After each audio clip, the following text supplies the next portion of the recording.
Shalom. I like to give all praise and honor to Yahweh Ba'Hashem, Yahushua Ba'Hashem, Rakah, Kodash. Double honor to the elders of Great Millstone, who I learned from daily, who taught me this truth, who are my spiritual parents in the spirit.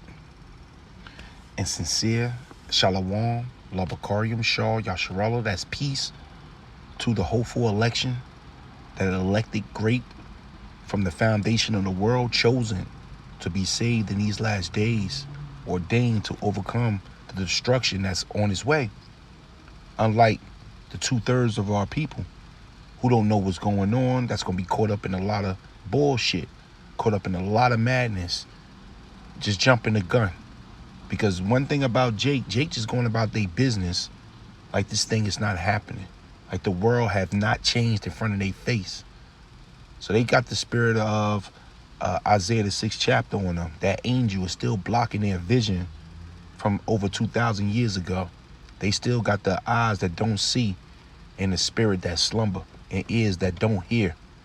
So you got this fool that I'm about to play in a minute who got attacked and basically got his ass whipped because he jumps in the middle trying to save Eve, of course, from a brutal attack.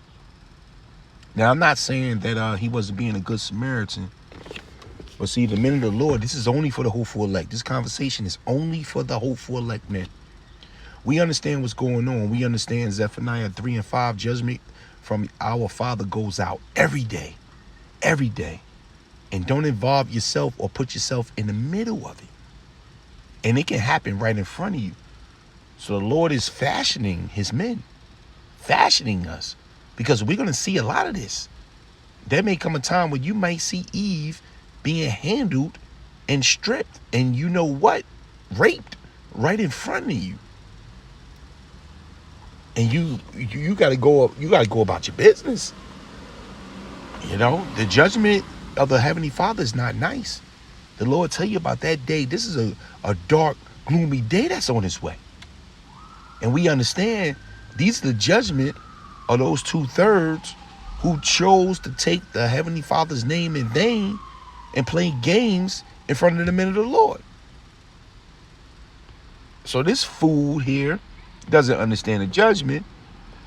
This woman was being judged, and he jumps in the middle, which was his judgment too. And he gets clocked up the head, handled in a masculine way, you know, as you gonna see. And then check this out. The woman that he intervened to help didn't even stick around to thank him. She booked up out of there. She bounced. She didn't even stay around to say thank you. And that's what he get. So a lot of Jake's about to die, man. Let's check this out. That random attack at Grand Central Terminal. The victim, recovering tonight, says he was physically attacked overnight after trying to step in to help a woman who was being verbally attacked. Well, tonight, that Good Samaritan telling his story only to Eyewitness News reporter Josh Einiger. He has a shattered eye socket, a broken jaw, a giant gash in the back of his head. It's not a way to live, you know. I'm not liking the city, my city, you know, and I grew up here. I'm born and raised. And from his hospital bed tonight, Kenneth Haygood described the encounter he had early this morning while waiting for a 5 train home from work as he stood on the mezzanine at Grand Central. And then I see a woman over there, very attractive, standing by herself. And then all of a sudden, this guy appears, and he starts yelling in her face and waving his arms in her face. And I'm like, yo, like, what's going on? Is you getting ready to hit her or something? He says he walked down the stairs to the platform, put himself between the man and the woman, and called 911. It's like, where's he at? I said, he's coming at me right now. He's walking towards me with his, you know, intent. And they said, where's he at now? I said, he's right in front of me. Kenneth says he was speaking to dispatchers when the man attacked him.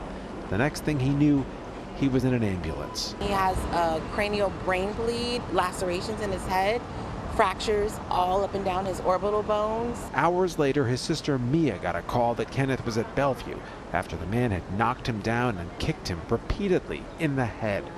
Cops quickly caught the assailant, who they say has multiple prior arrests, including at least one assault. The woman didn't stick around. My brother is a hero. I mean, he's paying for it right now, but I am very proud of the man